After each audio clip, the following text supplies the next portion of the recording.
Bonjour à toutes et à tous et bienvenue sur la chaîne MB Consulting. Je suis Mickaël Brugier et je suis très heureux de vous accueillir. Aujourd'hui, nous allons explorer ensemble une question essentielle: comment sortir du conflit, que ce soit dans votre vie professionnelle ou personnelle, grâce au triangle dramatique de Karpman. Nous sommes nombreux à être concernés. Selon le baromètre du climat social de IFOP en 2023, 62% d'entre nous déclarent vivre au moins un conflit sérieux chaque année au travail. Ces tensions ont un coût réel pour l'entreprise. D'après les chiffres de 2022 du Segos, cette perte de productivité liée au conflit représente en moyenne 152 heures par an et par salarié, soit près d'un mois de travail perdu à temps plein. Vous souhaitez comprendre comment sortir de ces conflits? Vous êtes au bon endroit. C'est parti.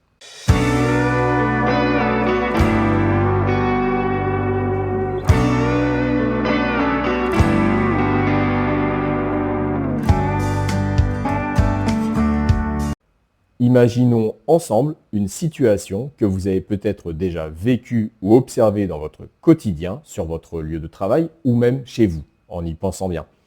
Dans une PME lyonnaise, dont le nom n'est pas communiqué dans l'étude, Julie, chef de projet, se plaint régulièrement auprès de ses collègues de ne pas se sentir soutenue par son manager. Elle adopte donc un rôle de victime. Thomas, un collègue, souhaite bien faire et décide d'intervenir auprès du manager à la place de Julie. Il se place donc dans un rôle de sauveur. Le manager, agacé par cette démarche, critique alors Julie en réunion. Il prend là le rôle de persécuteur. Rapidement, les rôles s'inversent. Thomas se sent incompris et devient la victime. Julie critique Thomas, elle devient donc persécutrice. Et enfin, le manager essaye de sauver la situation en imposant une nouvelle organisation sans concertation. Il adopte donc le rôle de sauveur. Ce cercle vicieux, que nous connaissons tous, est un exemple typique du triangle dramatique de Stephen Karpman. Le triangle de Karpman a été élaboré dans les années 1960. Il met en lumière 3 rôles dans les conflits. Premier rôle, celui de persécuteur. C'est celui qui critique, qui blâme ou qui impose. Deuxième rôle, c'est celui de sauveur. C'est celui qui intervient sans qu'on le lui demande, créant ainsi une dépendance. Dernier rôle, la victime, qui peut prendre 2 formes. Il y a d'une part la victime soumise, celle qui se plaint, se sent impuissante et attend qu'on la sauve. Je n'y arrive pas, personne ne m'aide, etc. Puis il y a la victime rebelle, celle qui exprime son insatisfaction de façon revendicative, proteste, défie l'autorité ou les collègues, mais sans chercher à prendre sa part de responsabilité ou à trouver des solutions. Par exemple, c'est toujours pareil ici, personne ne fait rien correctement et je dois tout subir. Cette distinction dans les rôles de victime est essentielle car la victime rebelle, en adoptant une posture plus contestataire, peut rapidement entraîner une escalade du conflit en poussant les autres à réagir sur un mode persécuteur. Ces dynamiques sont très répandues.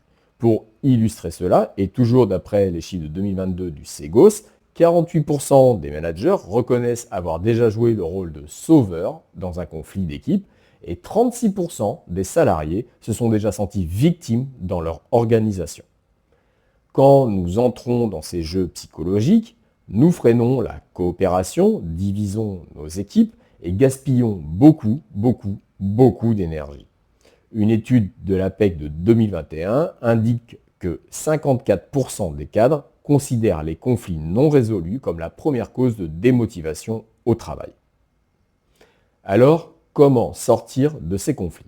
La première étape est de prendre conscience de notre rôle dans ce triangle. Ensuite, vous pouvez tout d'abord responsabiliser chaque individu en lui permettant de clarifier ses attentes et d'encourager son autonomie. Puis, essayez de communiquer en mode adulte à adulte. Je parle là des états du moi en analyse transactionnelle.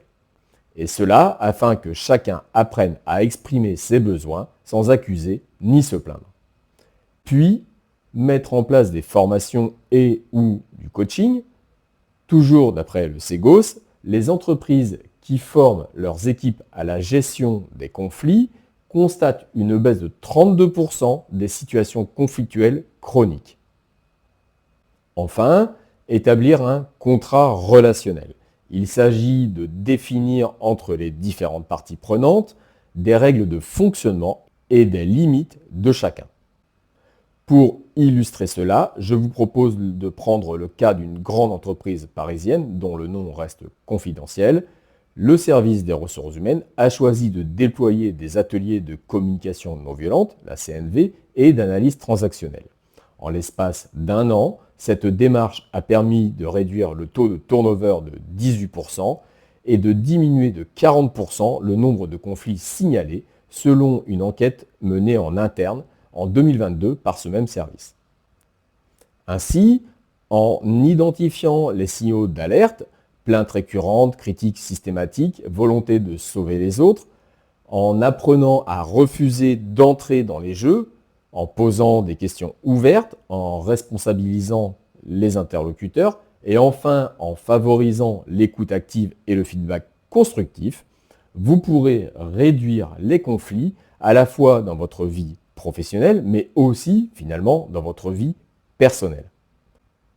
Le triangle de Karpman est un outil simple et puissant pour comprendre et désamorcer les conflits. En sortant de ces jeux psychologiques, vous pourrez transformer votre vie.